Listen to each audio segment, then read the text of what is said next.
At this time, I call to order a budget hearing of the Franklin County Board of Commissioners on Tuesday, April 24th, 2022 at 5:30 p.m. at the Franklin County Justice Center here in Carnesville, Georgia.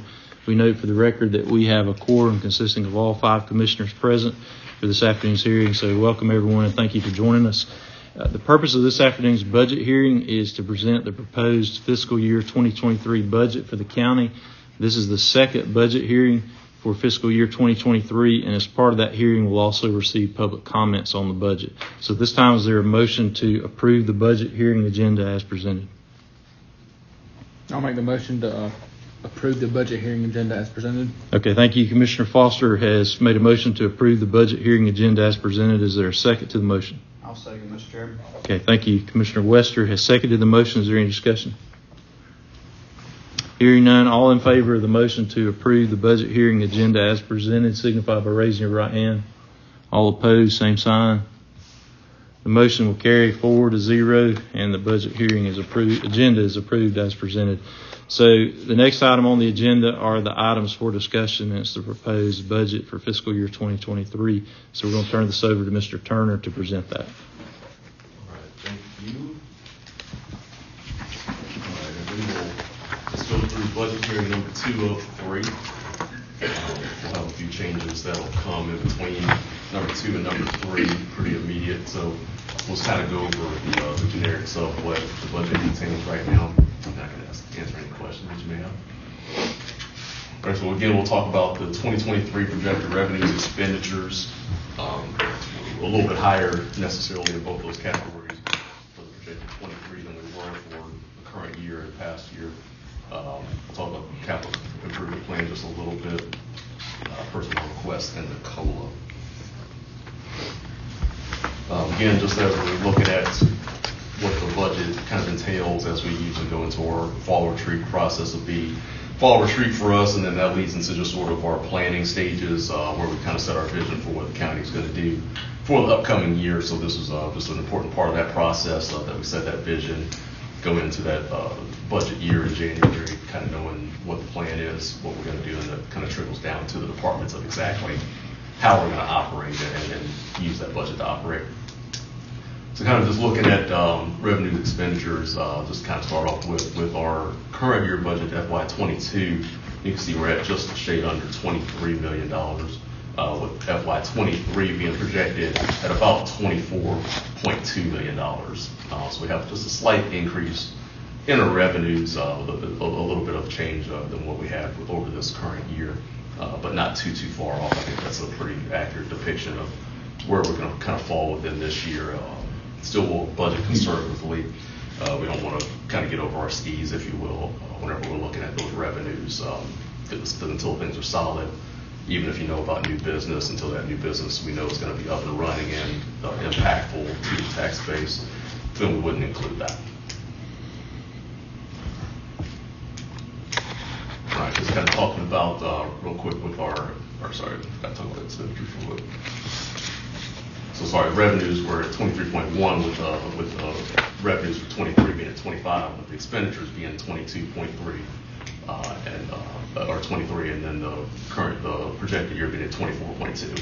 So still both of those are going to be up over the current year, just barely though. But we'll still have a good balance, I think. Not too far. There's a little bit of that inflation that kind of goes into some of those that we'll have to kind of work out as we go through the process a little bit more. The only other change that we might have going into the next budget hearing as far as expenditure increase will be more looking at healthcare. Healthcare is just kind of one, this is about the time that we release for healthcare to look at what our renewal costs would be, since we do that year over year.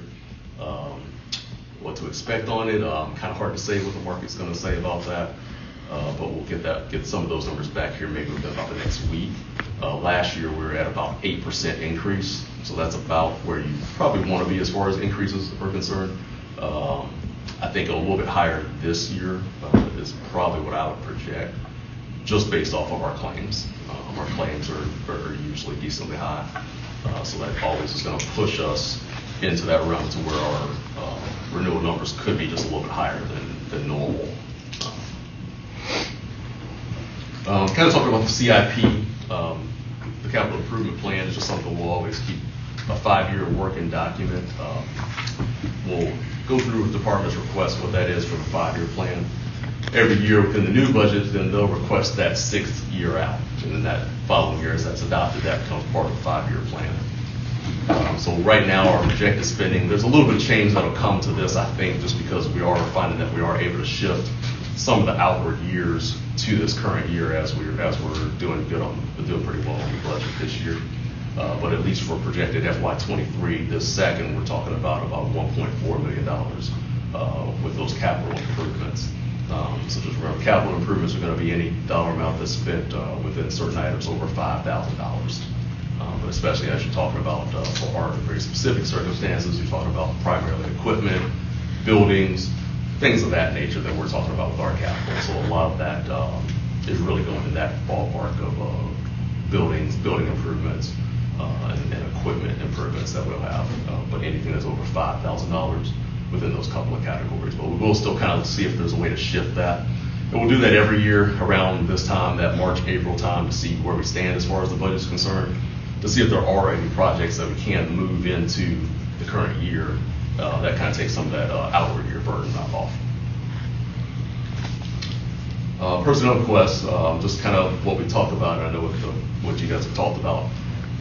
We talk about with funding of positions, of course, with July 1 being 100% funding and January 1 being 50% funding. And I know that you made clear just kind of in discussion that we'd be looking at the positions you're supporting being funded at the 50% rate. So that would be a position starting at January 1. So that would be the potential of hiring a position. You could hire a position still necessarily in December with them starting January 1, or no sooner than January 1, I guess you could say.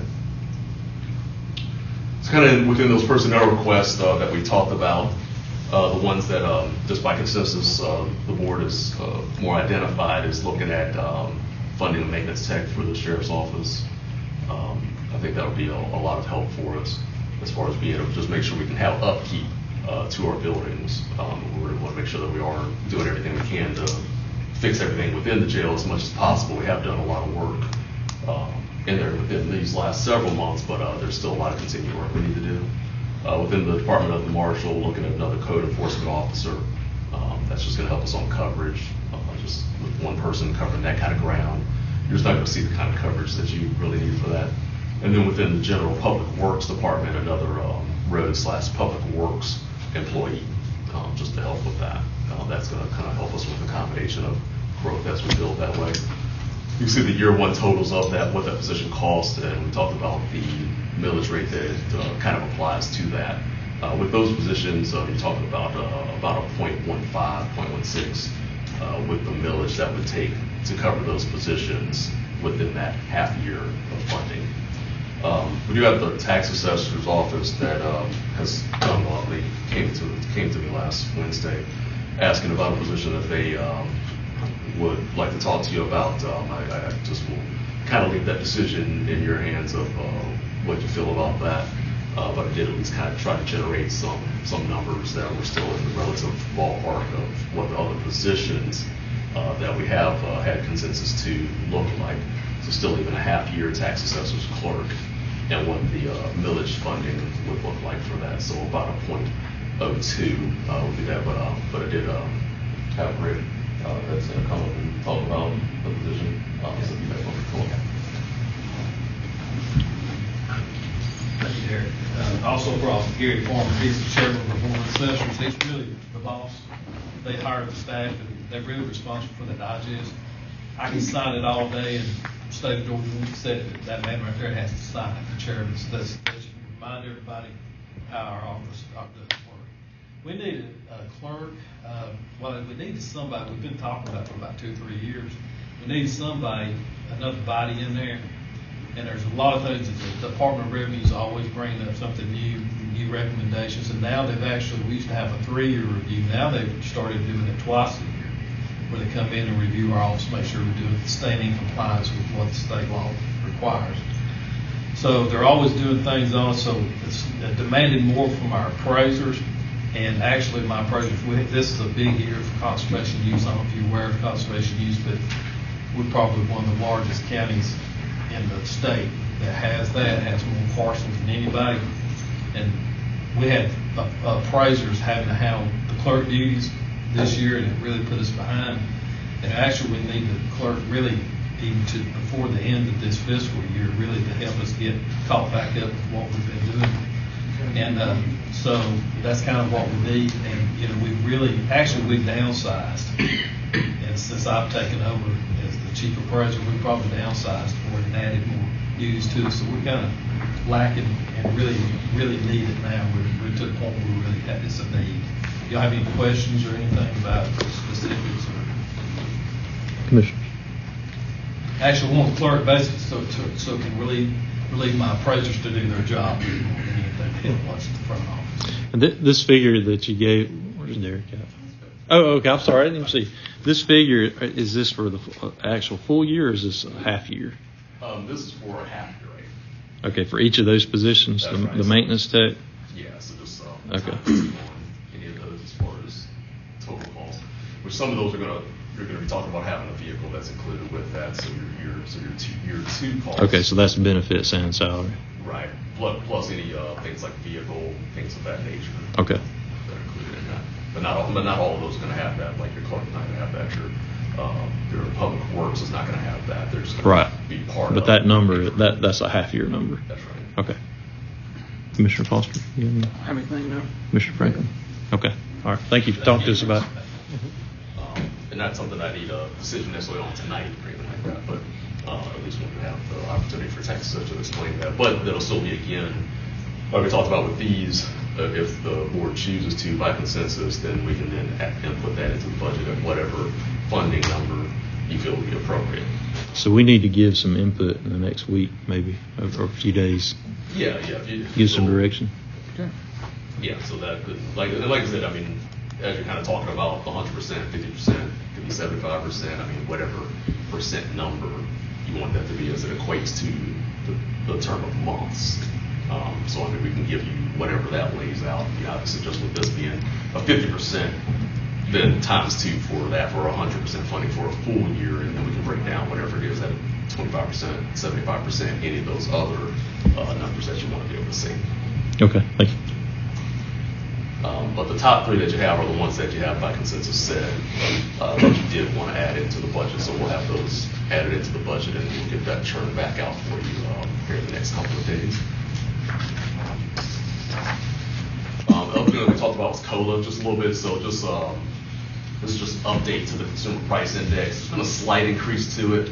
The one on your left, and it was a little bit small, that's just your Atlanta, Sandy Springs, Roswell area. Currently, year over year, February to February, they are looking at about 10.6 increase right now. The one that relates a little bit more to us overall is just the South region, the one that's on your right-hand side. So looking at that one, a 12-month rolling year, it is about 9.1%.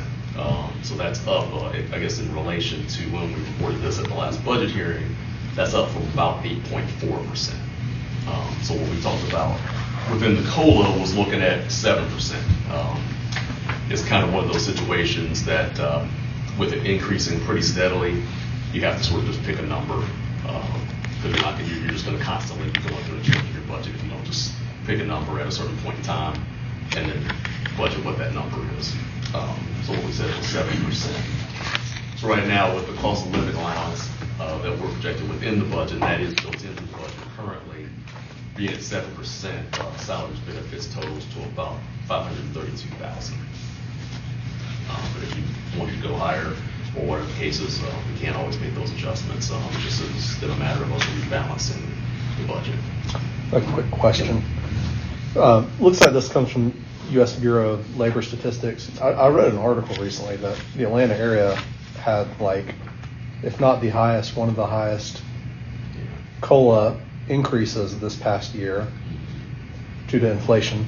Yeah. Do we have something that's more targeted to rural communities like ours? They don't have one that's necessarily more targeted to rural.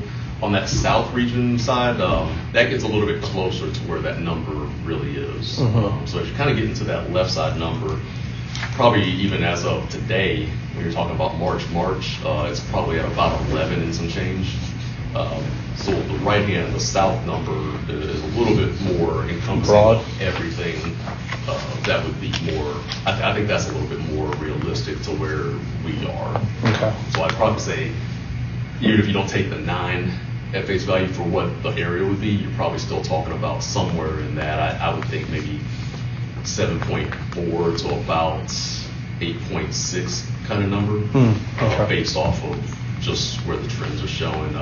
This is just really that totality number, not looking at some of the actual categories like the foods and some of the things like that, where it could be a little bit higher as you get into some of those Atlanta areas with the market. But I would feel pretty comfortable with that as being the South region, being more indicative of the area. Okay. Any other questions? Good. All right, so just again, with our total salaries and benefits is a little bit over $500,000 that's in the budget. We'll go through and just make any changes to the totality of the budget based off of positions that you decide on by consensus, and if there is a change, so the tax assessor's clerk will have to add that in and rebalance the budget. But that's really kind of where we sit as far as right now is concerned. The main thing for us is really just being able to go through and have any additional information in the budget. It does take a little bit of time to be able to rebalance the budget and make sure that we have everything that the funds have to balance. It's not a hard thing necessarily, but it's just one of those of kind of a juggling act of making sure that we get all those things in there that you want included while making sure those funds are actually still balanced. So the sooner we can know information, the better. For Gabby's sake, more than mine, but just make sure that we're able to get that in there so we can go through and just really make sure that everything works out with that. Again, that is just operating budget. The capital budget is just a little bit different because that's kind of generated off of one specific area. So that's not as hard for us to change, and I think we have enough wiggle room to be able to always kind of work within that. We'll keep ourselves in that kind of, at the least, probably 1.2 million-ish kind of range within our capital budget. It just gives us that ability to then go through and look at our buildings or whatever other projects that we do need to have completed or whatever the case may be, equipment, whatever the case is. We're able to just better supply that. And again, if we do get to a point where maybe some things come in a little bit cheaper, we have opportunity to where we can shift projects from an outward year to that current year to be able to take care of them. And that's kind of what we're doing now, just like what we did with 911 sidewalk. Some of those type of things where we had some capital flexibility and we're able to go through and do those projects instead of doing them in a later year, do them now. Any other questions? Any other questions? Okay, I think that's it. All right, thank you. This time we're going to open the floor for public comment. The purpose of this public comment section is to give citizens the opportunity to make comments about the proposed budget. This is one of at least 3 hearings that we'll have, so we'll have one more tonight. It's the second budget hearing. This is not a question and answer section, but if you have questions, we're going to ask you to write those down, give them to the clerk, and we'll get back to you in a couple of days and try to answer your questions.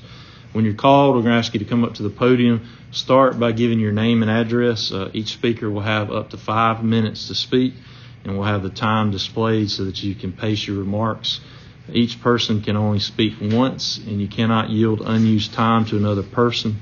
All comments at this hearing tonight must be related to the budget topic. That's the purpose of this hearing. Members of the public are required to follow the same rules of decorum as commissioners. This includes being civil and respectful and avoiding personal attacks.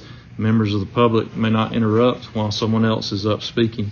Civility is very important, and while we recognize everyone's right to speak at public meetings, and we encourage you to speak if you want to, we're interested in hearing what you have to say.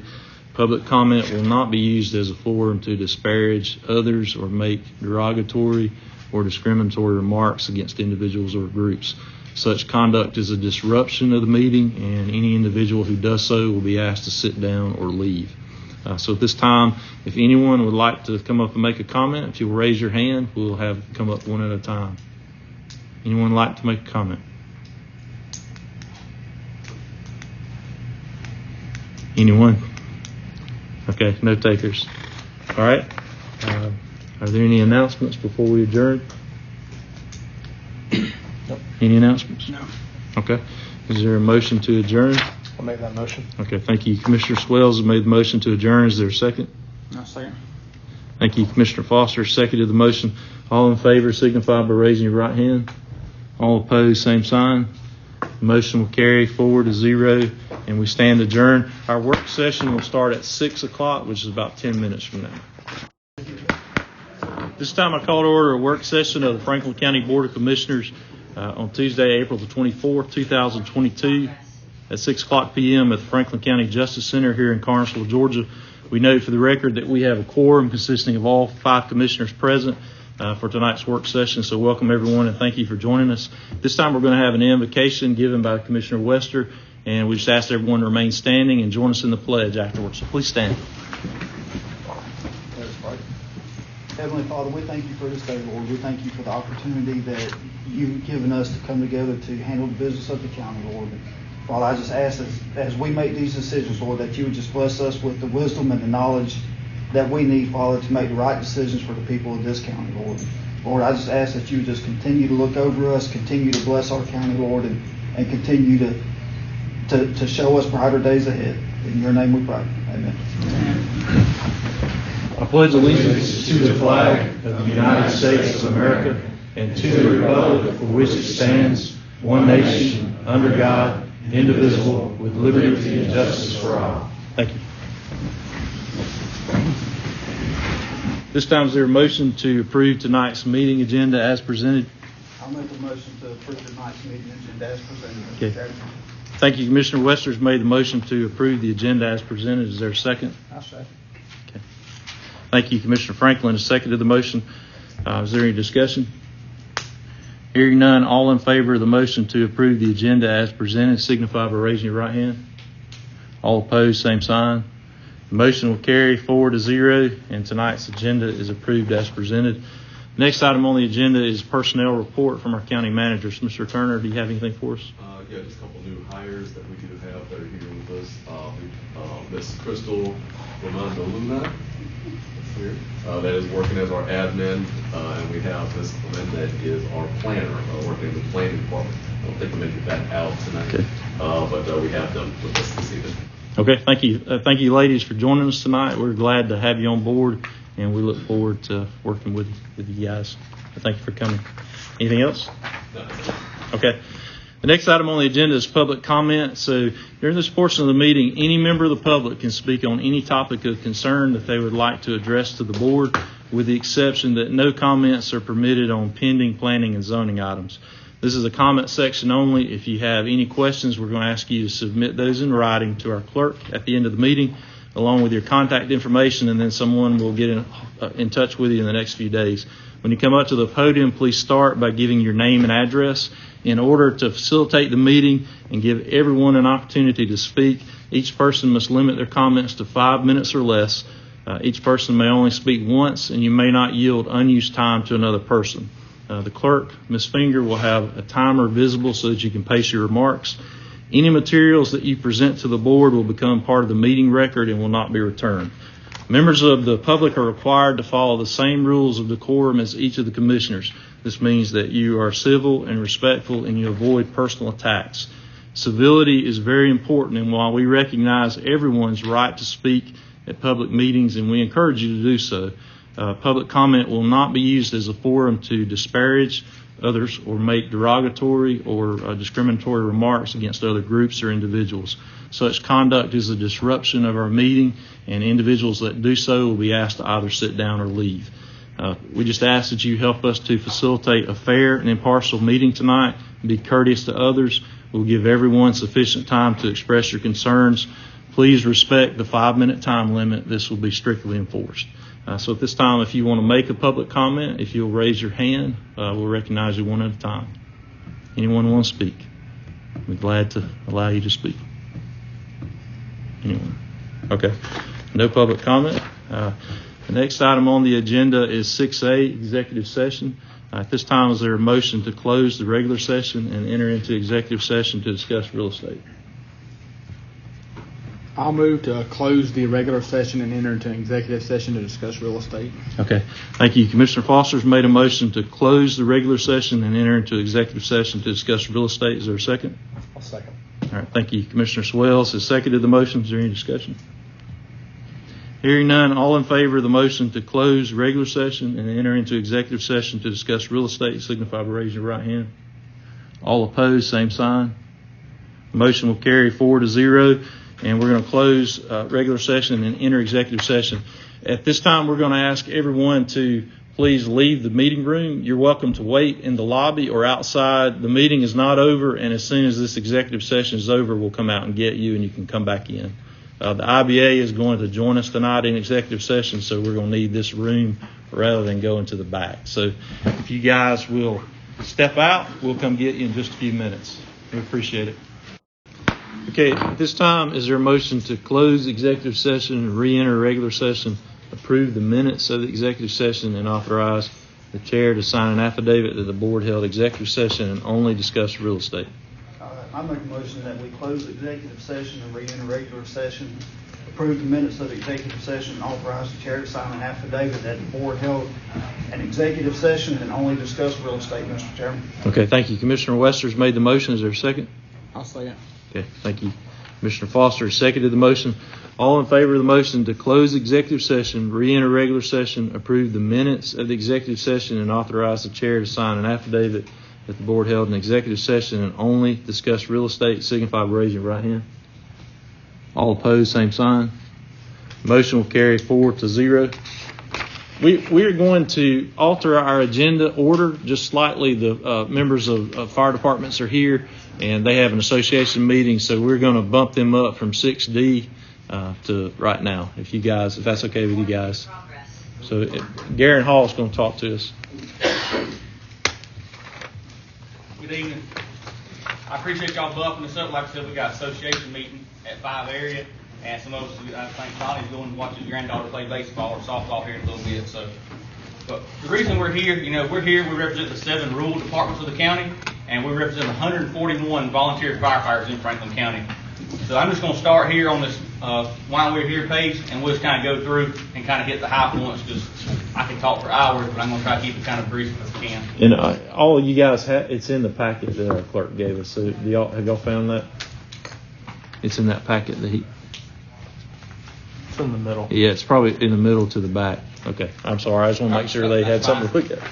All right, I get to talking a little fast sometimes, so if I do, just let me know when I slow down. So the reason we're here to discuss the upcoming splosh. I understand that it was voted on November, and here about June, y'all gonna really start looking hard into the splosh. And when we're here to discuss the needs of the rural fire departments, we've got together and we've looked at what we need, where we're going as a service, and how things have increased in price over the years. If you remember back in 2000, the county went out and bought us 7 identical sister cookie cutter trucks that came from E1. Well, these trucks are now 22 years old. And what's also is the county has changed a lot. So back in 2000, everybody needed an engine, a Class A pumper. Well, now, because of the different geographies in the county, what's needed in Bowl Springs is not what needed in Gumlog. Whereas we need more of a pumper tanker combination. If you go to Gumlog, they got these little pig trail roads that are hard to get in. They need smaller, more maneuverable apparatus. So the reason that we hadn't invited cities here with us tonight is this is by no means that we're going behind the city's back, that we're trying to do something sneaky without them, but we're the rural departments. When Livonia needed their ladder truck, they went to their commissioners and said, we need the ladder truck. When Carnesville needed the engine, they went to their city their council and said, we need an engine. Well, we don't have a city council, we have commissioners. So that's why we've come before y'all here today. So this is, in our opinion, this is a very similar circumstance as it was in 2000, where when all the rural departments got a truck. Another reason with the cities is, so I'm sure y'all all know, but for clarification, when they get splosh money for the city, whereas for the county earmarks it for the fire service, the cities earmark it for public safety. So just because the city gets $100,000, for just as an example, for a truck, that don't mean that the city fire department is getting that money. It means that city can use that money for anything they deem as public safety. So back in 2000, or 99, I think is when it was actually voted on and all. In 2000, the newest engine in Franklin County was a 1980 Chevrolet. The newest engines today are 2006 models, but most departments are still using 2000 model trucks as their first out truck. So what we're looking at is if we can't get on this splosh to get newer trucks, now these trucks that are now 22 years old, by the next splosh, these trucks are going to be 28 years old. If for something happens and splosh doesn't, God forbid, splosh doesn't pass, or something else happens, now we're looking at 30, 34, 35-year-old trucks that are getting older and older. The Internationals we have now, they're 2000 models. They're E1, which is kind of a higher end truck if you go to buy one today. I've done some comps on them. 2001 Central States Rosenbauer Sterling is $70,000. A 2002 International E1 4-door is about $85,000. So give or take, the trucks we have now are worth about $70,000 a piece. So as you know, our monthly allotment per department is $3,276.09 per department. The back pay that we're getting is $2,030.50 a month, which brings our total monthly allotment to $5,306.59 per rural department.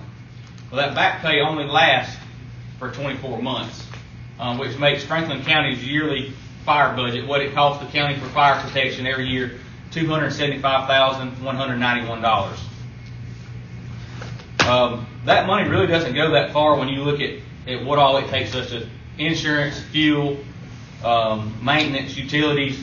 We try to be as frugal with our money and as responsible with our money as possible.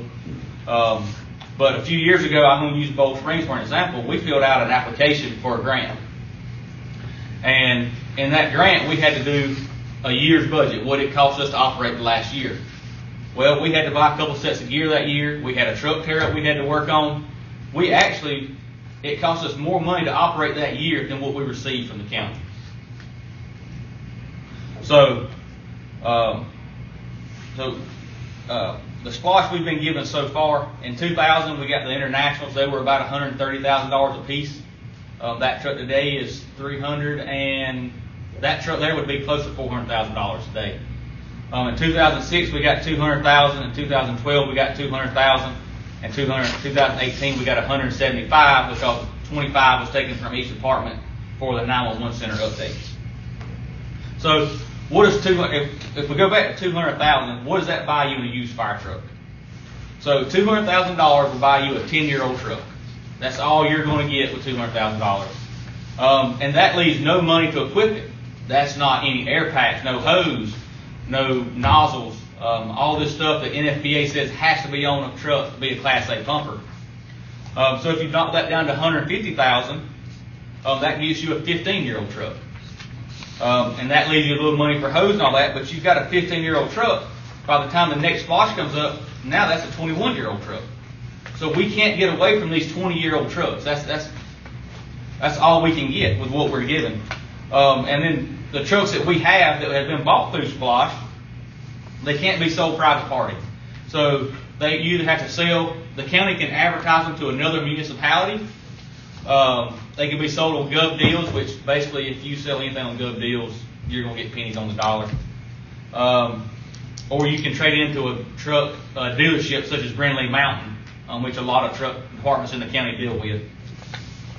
But of course, fire trucks are like everything else. You kind of get what you pay for. You know, if you buy a bottom of the line truck, you know, there's trucks that are on the bottom of the line, like not saying they're bad trucks, but like a Deep South truck is going to be a truck that's a little cheaper, whereas the exact same truck in a Pierce is, you know, another $300,000 or $400,000. It's basically just like vehicles. You can go out and buy one brand and pay this price, and you can buy a different brand and pay another price.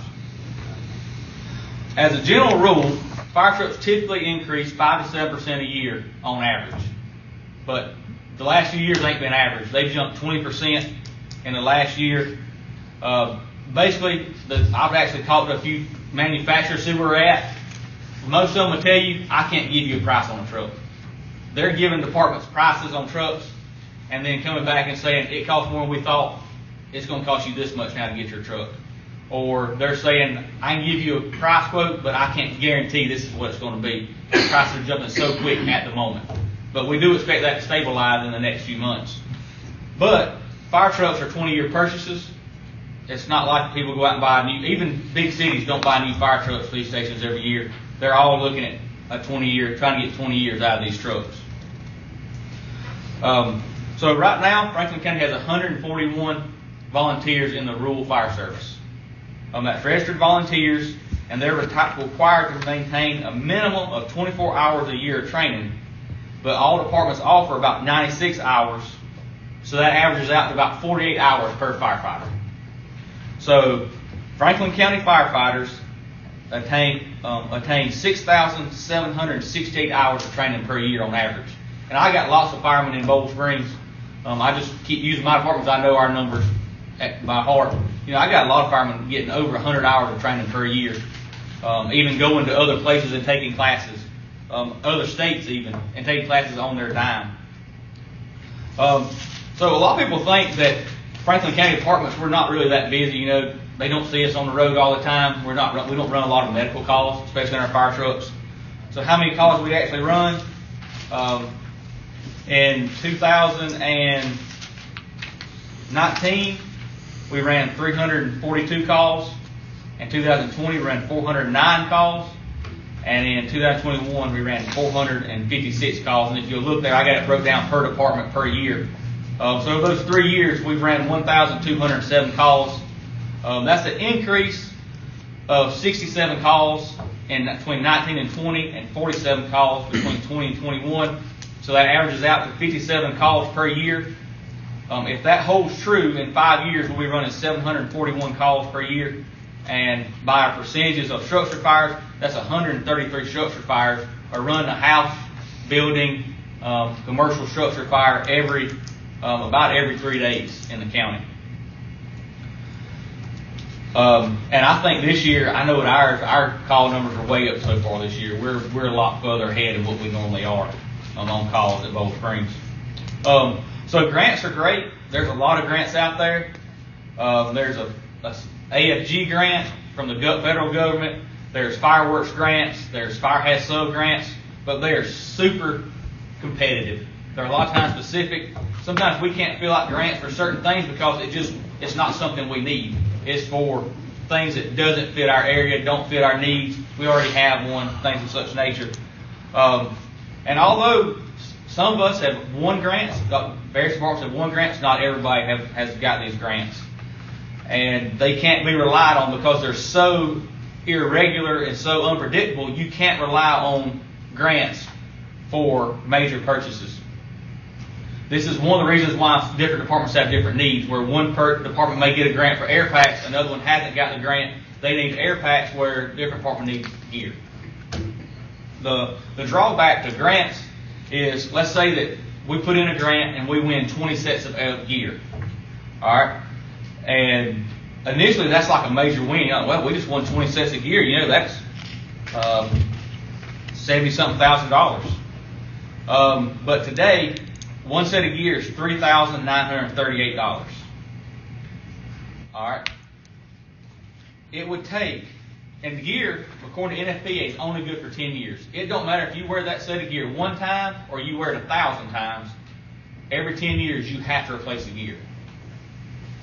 So that would leave a department over the next 10 years having to save 20% of their yearly budget just to replace that gear in 10 years. So if we got the grant today for gear, then we got to keep 20% of our budget every year for the next 10 years just to be able to replace that gear that's going to go bad then. That's why personally we haven't filled out a grant for gear, because I don't think we can afford to replace the gear in 10 years when it goes bad. So we're replacing a couple of sets at a time so we can try to budget out a little easier. Same thing goes with air packs.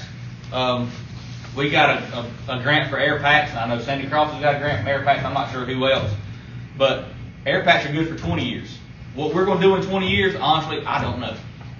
We're going to try for another grant or try it through SPLOSH, but we can't come up with $100-something thousand to replace air packs. A lot of talk's been said about paid firefighters in the county. We all understand that as the county grows, eventually it's inevitable. Depending on where the county goes, a lot depends on, what the economy does in the next few years. But we want to keep it volunteer as long as possible. Combination departments where you've got paid firefighters and you've got volunteer firefighters are very, very hard to manage. If you look at, you're going to have, because you have a paid firefighter from Gwinnett that works full-time working here, and he says, well, I'm not going to listen to him. He's a volunteer. And you got a volunteer saying, I'm not going to listen to him. He's getting paid to do it. And it's a constant battle. Every county I know that's moved from volunteer to combination to paid has been an uphill battle the whole time. It's very hard to do. So we think that Franklin County needs to utilize volunteers as long as possible, and we're doing an excellent job right now. If we're short on help, we can call other departments. Sometimes it may take 2 or 3 departments to get enough people there to fight a structure fire, but we do what we have to do, and we've got a great group of firemen in the county. And also, once you hire any paid firefighters, you've got to hire a paid chief. So that adds more money, and we're going to get to that in a few minutes. And also a secretary to handle all their paperwork.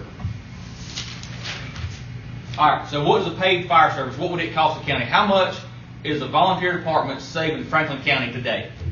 All right, salary of a full-time firefighter is $43,000. It's actually $42,800 and some odd dollars at Banks County. It's just real close to $43,000, so we'll use that. Plus benefits, which I talked to Derek. He said between 15 and 20, so we'll take an average of $17,500 for benefits per employee, which makes a full-time firefighter cost Franklin County $60,500 per year. All right. If you would break the county down to a paid service or a combination service, the only sensible way to do it would be break it into 3 districts and then have a minimum of 1 paid employee per district per 24-hour shift. So that would bring to 9 full-time employees, which would cost $544,500 per year. All right, a full-time chief at $60,000 per year plus benefits is $77,500. A full-time secretary at $40,000. I just pulled these numbers. I don't know exactly what it would be. $57,500. So the total amount that volunteer Franklin firefighters are saving the county per year is $679,500. That is just in salaries and benefits. That doesn't include living quarters, uniforms, gear. I mean, it just goes on and on. The facilities to house these firemen, the utilities for the buildings, things like that. So if you take the $679,500 and you take that over 6 years, which is until the next splosh comes about, we're saving Franklin County $4,077,000. That is a gigantic number for Franklin County. And we just picked $500,000 per department is only $3.5 million. So there's a difference of still $577,000 savings for the county. The county is essentially getting brand new fire trucks at no cost because they're not having to pay salaries. These are essentially, you can look at it in a sense as saying free trucks because you're not having to staff these apparatus. The $3.5 million divided by the 7 rural departments over as a 20-year investment is only $25,000 per department per year. So if you break that down, in 2021, the county ran 456 fire calls. If our call volume does not increase any at all over the next 20 years, which I mean we all know that's not going to happen, that would have us a total of 9,120 fire calls. Divide that by 3.5, it would cost the county $383.77 per department. So where the county is going, nobody knows. We were talking a few weeks ago, and we all had ideas of what we need at the time, but splosh is still November, and then before if it gets bonded out or whatever the case may be, where's the county going to be in 2 years? The needs today may not be the needs 2 years from now. So we will, as the county changes, different needs are going to arise. By the next splosh, we may need a hazmat team. We may need ladder companies, high angle rescues. We really don't know. One business can change the department upside down just overnight. So I'm gonna come back to here in just a second. If you look on the pages here, these are the comp pages of what used trucks are cost right now. A 2015 Pierce, that's a 7-year-old truck, $275,000. If you look at a 2017, which is just 2 years newer, $300,000. In commercial chassis, when you go to a custom chassis, custom chassis cost a little bit more because of all that goes into them. I'll talk about that in a second. It actually sold, a 2017 sold and delivered for $425,000, and that's not a top of the line truck either. The difference in commercial and custom chassis trucks, commercial chassis are cheaper. You know, the county can get out cheaper buying commercial chassis. A commercial is a Freightliner, International, Kenworth, along those lines. But these trucks are not safe fire trucks. If you're driving a commercial truck, and you have an accident, short of it being hitting a tree or a bridge or something like that, that cab is going to crush. If you're in that truck and buckled up, at best you'll be extricated out if you live out of it. If you Google images of wrecked fire trucks, and you see there was one in, I think, Elbert County, a neighboring county just a few months ago, I don't know how they got out of it. I mean, the cab just crushes down. Whereas these customs, however, they are more expensive, but they're built different. They have so much more technology. The cab is built to parallel, so during a wreck it shifts. Any fire truck wreck you'll see of a custom cab, the cab will be shifted sideways, and what that does, it makes it absorb all the impact, and they also have side curtain airbags all the way around the truck. If you wreck in a custom and you're buckled up short of hitting a bridge or something, you're going to walk away from it. It happens every day. And then, like I said, different departments have different needs.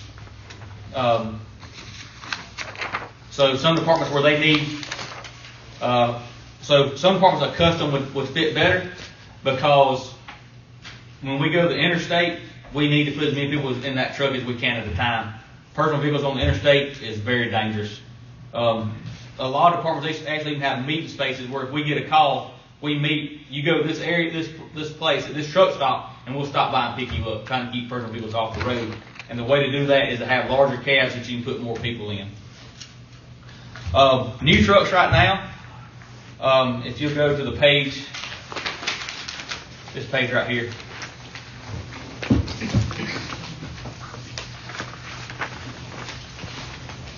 These are just generic trucks, 1,000-gallon pump, 1,000-gallon tank, which is what most all departments have. It's kind of the standard, I guess you would say, for the fire service. Double high side compartment, commercial chassis. You're looking at a 1,000-gallon pump, 1,000-gallon tank. It starts at $290,000 plus $10,000 for your four-door cab. That's not including your scene lighting, your strapping, your Chevron striping, any appliances, any tools, anything like that. When you go up to a 2,000-gallon tank, it goes for $330,000. The truck there in the middle, that's your custom cab, like you see in the cities. One of the reasons they do it is for safety. Anybody that can afford it, they buy it for safety. 1,000-gallon pump, 1,000-gallon tank, that truck starts at $500,000. When you go up to a 2,000-gallon tank on it, which basically gives you two trucks for the price of one, because you're basically having an engine and a tanker in one, cuts down the number of trucks you need, it goes to $530,000. And then just straight tankers, you can get an International, Freightliner, Kenworth, 1,500 to 3,500 gallon. You're looking at starting at about $300,000. So fire trucks are crazy expensive. And it's not just the fire trucks that's expensive. Gear has gone, is just got, it's kind of like if you put fire on anything, you can just raise the price of it.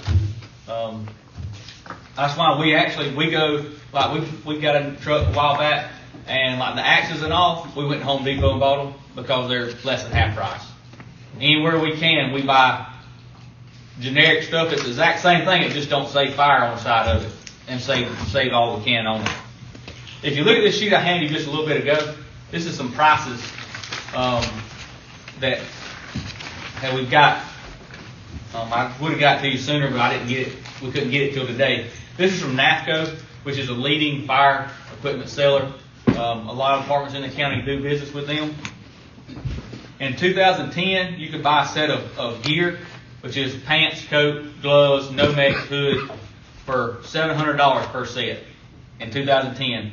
Today, they got $3,000. It's actually a little higher than that. $3,000 per set. That's a 425% increase in gear. All right. On an air pack, in 2010, you could buy it for $1,200. Today, it's $8,000. Double Churches just got something a little over $9,000 a piece. That's a 660% increase in air packs. These air packs are only good for 20 years. That's their shelf life. This gear that's $4,000 per fireman, that's that's 10 years, and it's done. The only way the rural departments can have these big capital improvements, such as air packs, lots of gear, these trucks, is only through SPLOST. We understand the county just can't throw large amounts of money at the fire service. The only way for us to obtain this money is through the SPLOST. So what is Franklin County getting out of these paid firemen, these volunteer firemen, other than the money we're saving per year? Volunteer firemen in the county use their own money to buy their gas to run these calls. The departments don't pay gas money to run these calls. Lots of us, you miss date nights with our wives, miss ball games with the kids.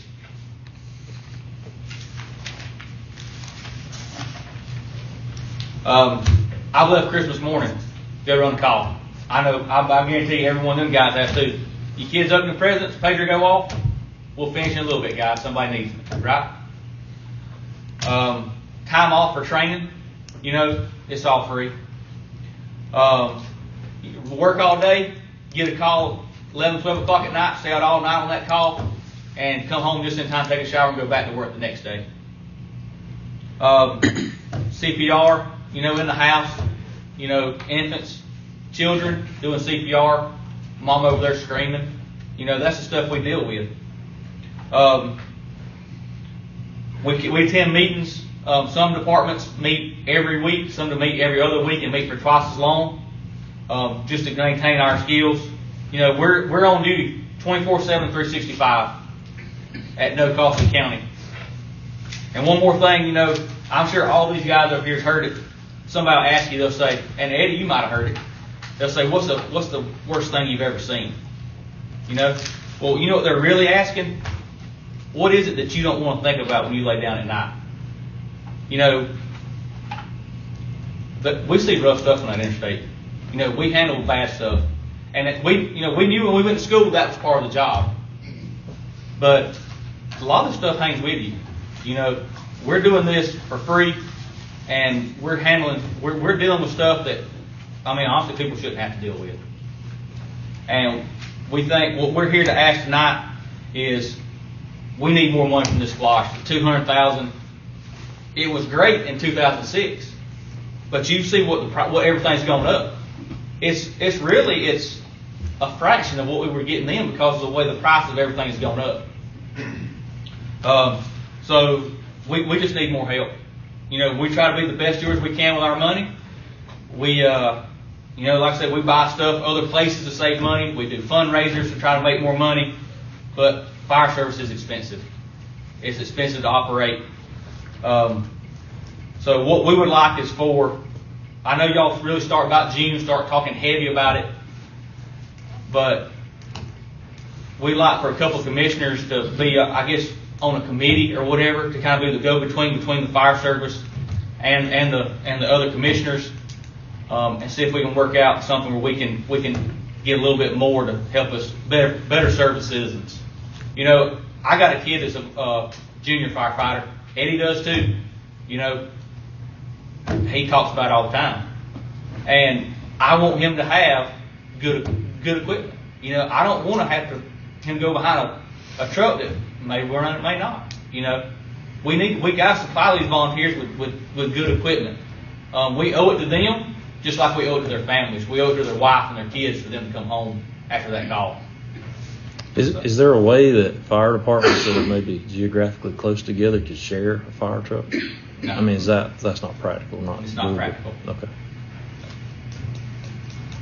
Our stations are so far apart and Yeah. operate differently. You wouldn't My be able to do department don't operate the way another department does. Okay. I'll be glad to answer any questions. Any questions, Commissioner? I guess in that, sorry. Oh, go ahead, Tom. In that committee, is that when you're going to kind of talk about, you know, how like much would, We could go would get you there? So or this is just the top of the. I just skimmed the top. I can talk about this for hours. You know, I've got days in this. You know, I like in the committee we can sit down and talk about more about where we actually need to be.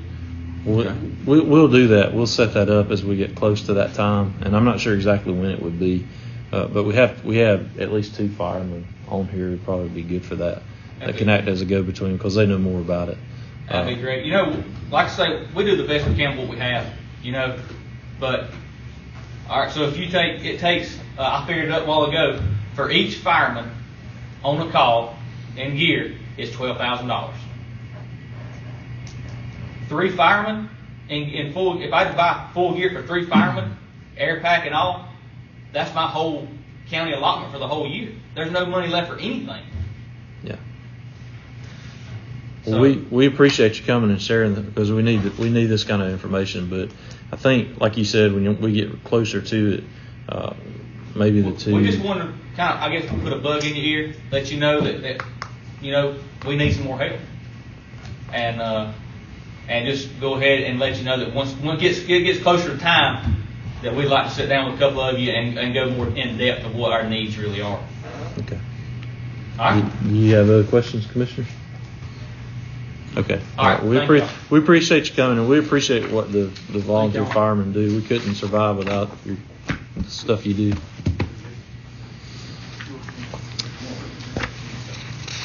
All right, we're going to move on to the next item. We reordered our agenda, so we'll be on 6B, the blight ordinance. Earlier this year, we discussed what we would do about blighted properties in the county, and we asked our staff to come up with maybe a proposal for a blight ordinance. So I'm going to ask Mr. Turner to talk about that tonight. So we kind of talked about blight and what that means to the county.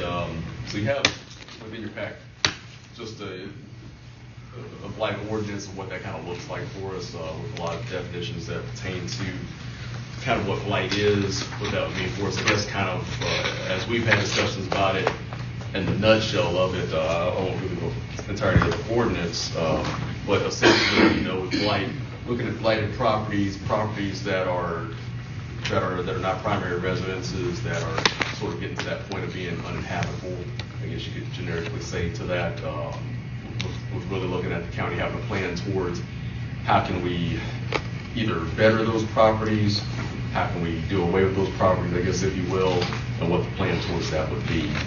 So I guess with the thought of how you can get rid of properties like that, a blight ordinance is one way of looking at that. Of course, sort of the thing that would have to be decided amongst the board would be the one major thing within that is sort of the tax aspect to it of what would be a multiplier to it. So with the blight ordinance, with the blight tax, whenever a property is deemed as being in blight, basically the process to that, I'll try to give you the long and short of it. Basically the process within that is you'd have marshal/code enforcement that would go out, identify a property that is blighted, again, not a primary residence. They would have to take that at that point, once that's been identified by them as that goes to magistrate court. It has to be determined blighted by the judge. They do have a time period where they can correct whatever that issue is. So they aren't automatically, I come to your house, issue with property, go to judge, and it's just done. There is a time period where they would be allowed to be able to correct whatever that issue is, whatever that issue may be. From there, if the issue is not corrected, essentially they would be assessed a multiplier to their property taxes. So you can tax, the board, you'd be able to decide to tax up to 7 times as a multiplier for that. I mean, I guess probably some common things you might see sort of in some places is looking at maybe 2 or 3 times as a multiplier. I guess the thing to think about on that side of it is, do you want to get into a multiplier situation to where, okay, I've had my home taxed, maybe I do eventually go down and fix that at some point in time, but if I still have that tax applied, can I then afford the tax? Or do I then sort of put myself at risk of going into lien because of that? So I guess that can be a consideration as you're thinking about what that multiplier is. I mean, obviously, I think our number one goal would be you want to keep people in homes and you want them to fix their home, whatever that issue may be with their home. There's not a lot of different alternatives as far as finding funding to be able to help someone. There are a few little things like a home improvement grant, CHIP grant, things like that you can get sometimes about $8,000 per household to be able to fix things. But I know in some cases, I mean, if you had to replace a roof, okay, well, that was your one problem. I mean, maybe you're able to kind of get by with that. But if you have multiple problems that would put you in life, then maybe that doesn't quite get you there to where you actually get yourself out of that. So I think that's kind of the first thing we have to think about as far as what will we consider a fair multiplier within that process that isn't going to then potentially because I mean, at the end of the day, we don't want necessarily liens, and if it's a bad property, then it goes into lien, it's going on the courthouse steps. Somebody's probably not going through there and buying that property, so then it just falls back to us, and we don't want to be in the property owning business from that aspect. So that's I think a part of where that conversation starts is how we sort of look at that, how do we proceed with that, realistically. Then as we're looking at those time frames of Marshall going out, identifying, going to court, are we comfortable with how that process looks, the ability to fix that issue. If they have not fixed that issue, the multiplier to who that person is that's going to have to pay that tax, and then what's going on forward from there. So I guess we kind of start the conversation with that, sort of based out of this ordinance. And we can open it up to any commissioners. Are there any surrounding counties that do a blight tax, or what's the closest one? Do you think? Or I have to look and see what the closest was. I looked at several just to see who was doing. is that more toward Atlanta, or you think, or you can get that? Not any right around I us? can't remember for sure if in the region if we had it for sure. I pulled quite a few just to see. You do get that a lot in like the Atlanta area. I mean, yeah. Or like we kind of talked about with the Albany area, Savannah area, places that are more trying to kind of take areas that are probably able to be built up at this point, but now they've got just an issue with a certain set of housing. So like whenever you go, especially to like Atlanta, looking at so the AUC area, when you get to like Joseph Boone and closer to Georgia Dome, then that was a lot of area that they looked at really revitalizing as they built the new stadium, things like that, and how they were renovating that area. But then as you get to some of these like burnt out houses, stuff like that, things that you can't resell, then nobody buys it, the property sits, and so on and so forth, and it ends up just being an eyesore amongst a whole lot of renovations. Is it possible that if the property isn't the blighted property isn't fixed, that at some point it's condemned, so that we go in and just clear it off, so at least you have a clear piece of property there? Possibly, you still have quite a bit of a process to go through with that. Yeah. Because just as us, we can't just simply go through a course and clear property and take ownership of that property. Right. It is still sort of a similar. I'm sure it'd be due process, but it seems like the perfect thing to say is, well, if you don't want us to condemn it, pay the tax and fix it. And I think in some cases you have that. I think if you can get a hold issue on that we do have is sort of getting into some of those areas where it's probably not a fixable property necessarily in some of those cases. I mean, just from pictures I know that staff has either shown or either some citizens have shown, you do get in some areas where it's maybe not a fixable property, or they're going to be at a certain point to where, again, it's something that, I mean, if you had poured $20,000 into it to bring it up to whatever that code is, do I, as that homeowner, or living in that residence, do I have that ability to bring it up to that level? And I'd probably say in a lot of the cases with the sort of, I would say the general area and direction that we're looking at, I would probably say no. You can get into that again. I mean, I think as you're still identifying them as either blighted properties or if they reach that point of being condemned properties, probably just the risk that you get into that is, does it go to the steps, does it go unsold to where then the county is then going to end up with ownership of that property. And yes, if it does come to that, then yeah, we can go through and clear the property. But I mean, I say again, we don't want to necessarily get to a situation where we're sort of in that kind of real estate business.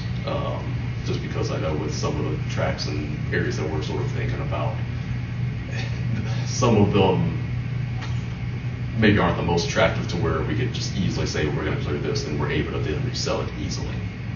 I think it's kind of what you get into. So I guess as you kind of see it in more of those metro areas is the more the thought of I have a house that's in kind of a more growing area. So if it were a situation where somebody did come and demo that house and then they rebuild, they have a lot of value to be able to say, I'm going to do that and then rebuild the house.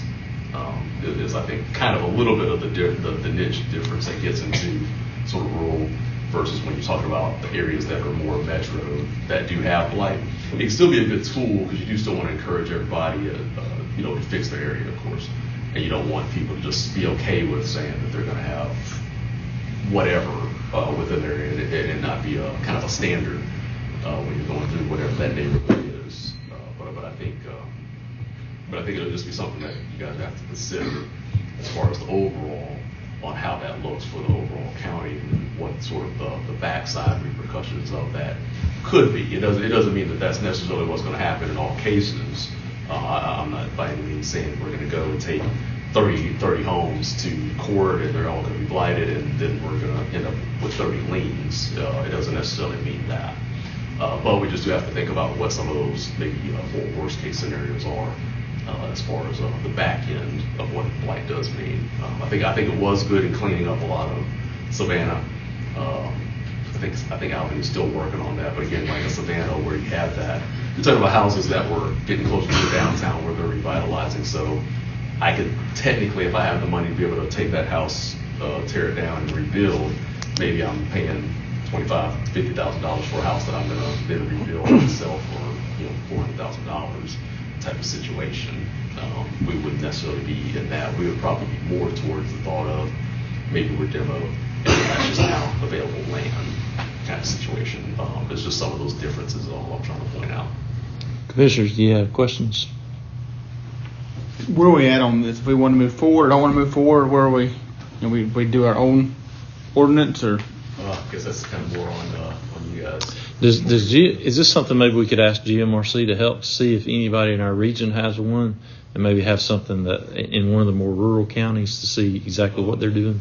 We can, and we could run some quick searches to see who's got it around us.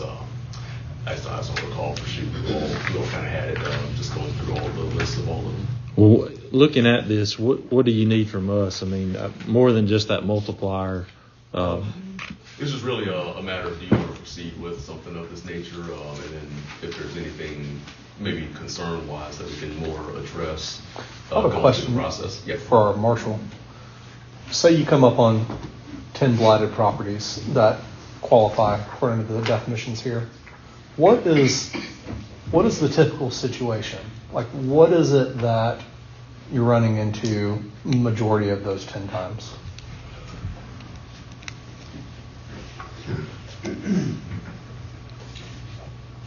Well, what would I'm not familiar with the definition of blighted property that you're referring to. So if you There's a lot to it.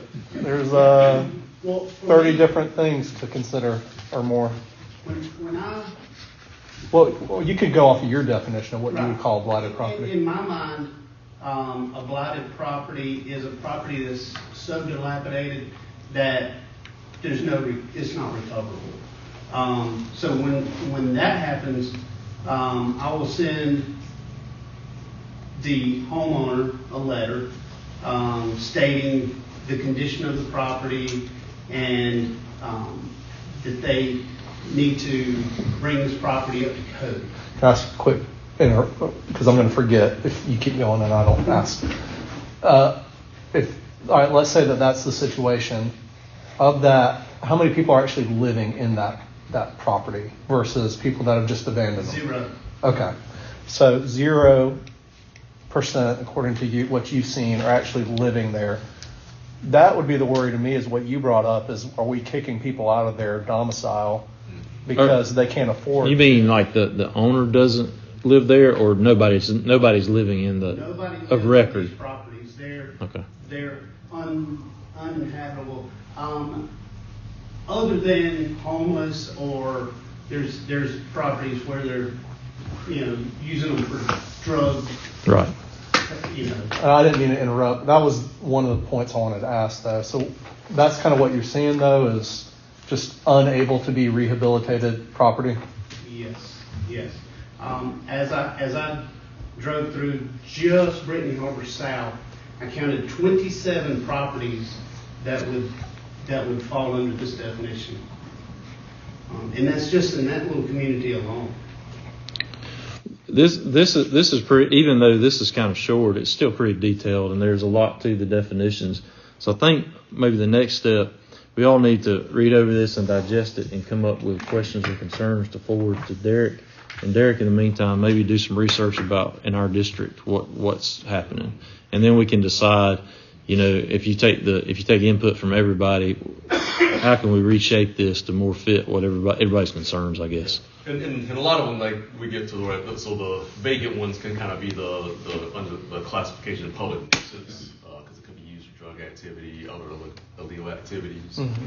So that kind of is included within this as well, to where even those kind of homes are included in that thought. Okay. So it does have a lot of different things that are within it. This is sort of the one that most of Georgia kind of uses. Mm-hmm. Okay. Commissioner Wester, did you have anything you want?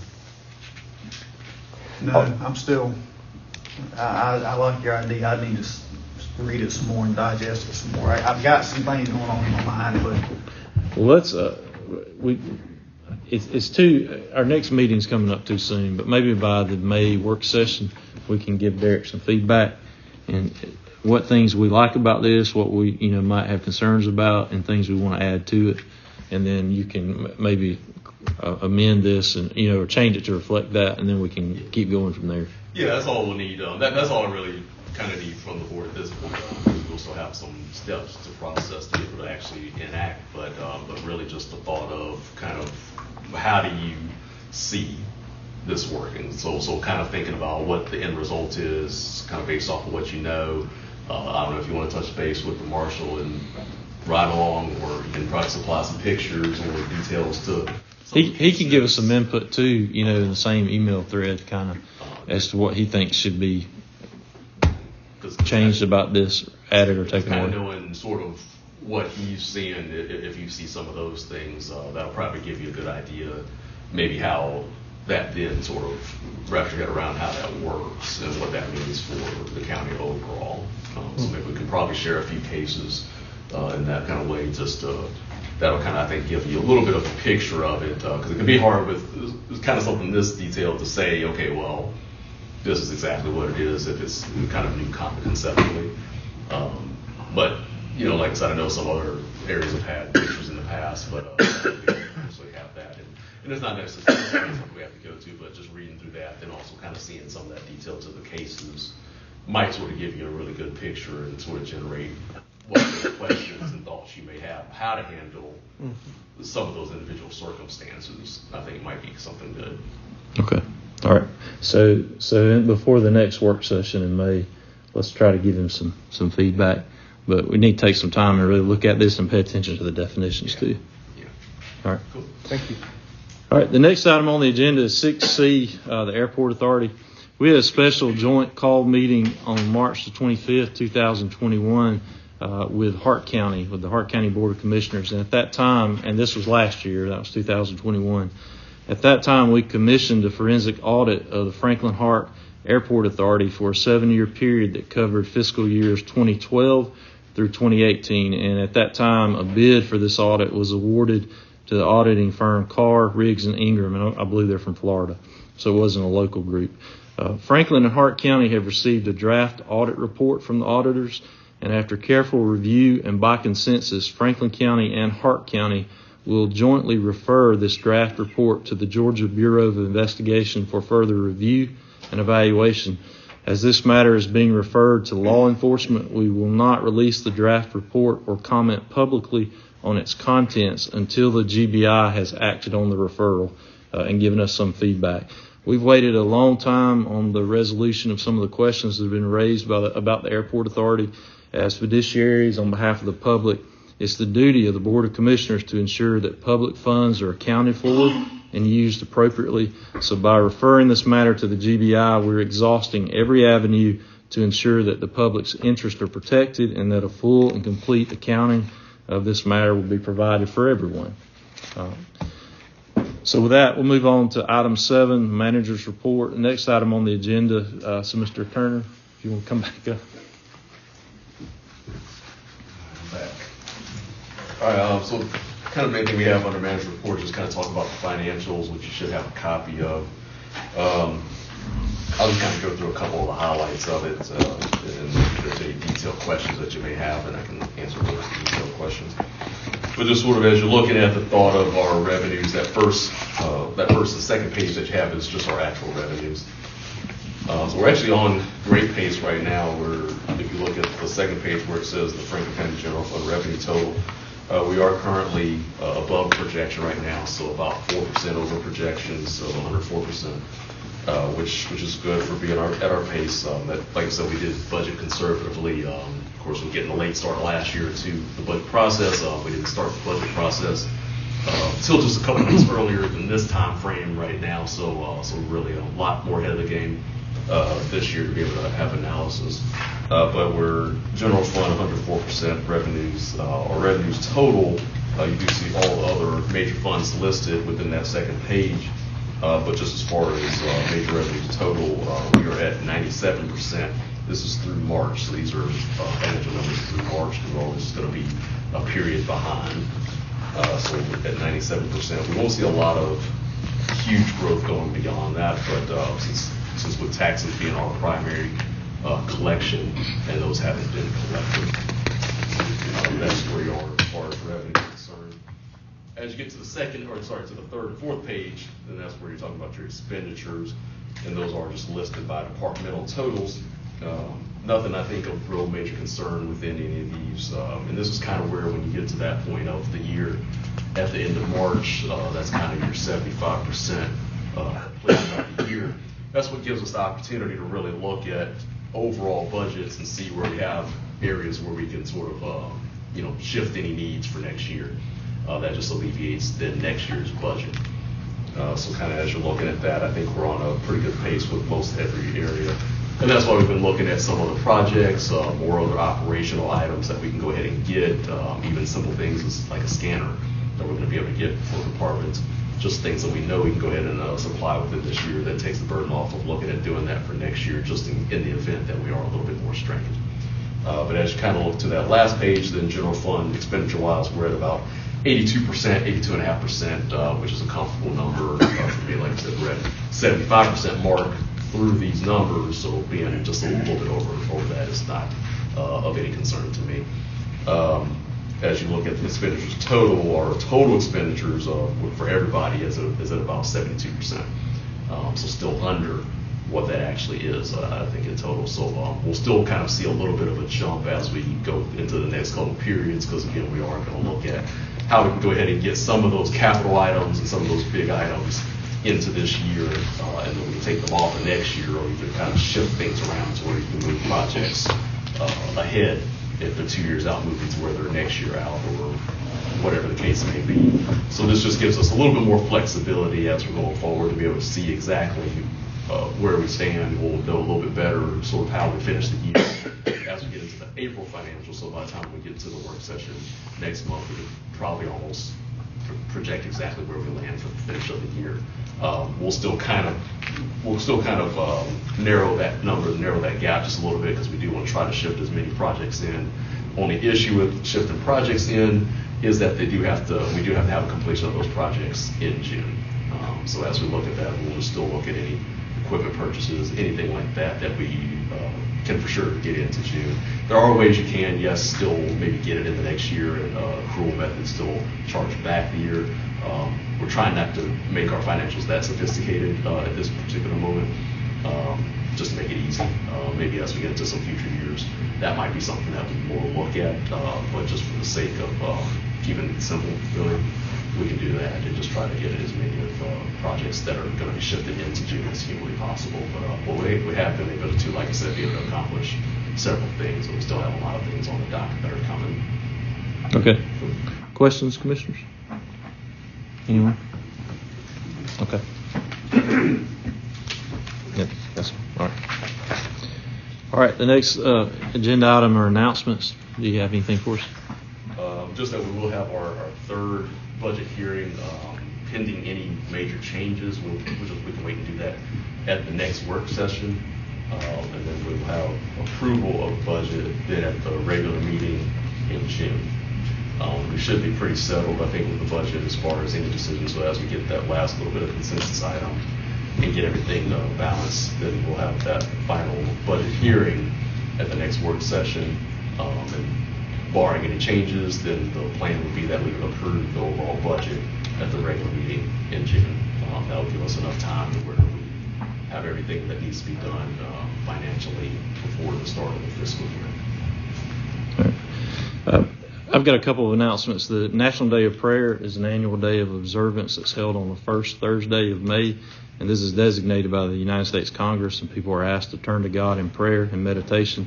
And by law, the President signs a proclamation each year encouraging all Americans to pray on this day. This year, the National Day of Prayer is on Thursday, May the 5th, and locally, individuals plan to gather at the Franklin County Courthouse at 12 p.m. to pray for our nation, and the group sponsoring this gathering has invited the public to attend. So as part of this, please just remember our local, state, and national leaders in prayer and be in continual prayer for our nation. One other item, we have previously advertised to fill a spot on the Planning and Zoning Commission for District 1, but that to fill an unexpired term from someone who resigned, but that term actually expires in June, so we're going to extend that period so that we just have to appoint someone to a full term. And anyone who has already applied will also be considered, but we'll I guess, consider that through June and close that and then make a decision on that. And then the last thing, I want to say happy birthday and happy anniversary to Commissioner Franklin. I'm not sure how old he is, but 72. All right. Well, happy birthday. I don't know, how long have you been married? 54 years. 54 years. All my life. Well, congratulations. Thank you. All right. Commissioner West. I just want to say thank you to Nick and the road department. I sent them an email, I think it was late last week. I had a citizen calling about a problem with one of the roads in their neighborhood, and got an email from him this morning. It has already been taken care of. Everything's good to go. So appreciate Nick and the road department for all they do. Yeah, I echo that. I also had somebody call me this past week, and they jumped on it within a couple of days. Were able to fix it. Mr. Plus? No, I'm good. Thank you. Mr. Foster? Thank you, Garen, for coming and talking to us. Commissioner Franklin? Good. Okay. Is there a motion to adjourn? Motion to adjourn, Mr. Chairman. All right. Thank you. Commissioner Wester's made a motion to adjourn. Is there a second? Second. Thank you. Commissioner Foster seconded the motion. All in favor, signify by raising your right hand. All opposed, same sign. The motion will carry 4-0, and we stand adjourned. Thank you, everyone, for coming tonight.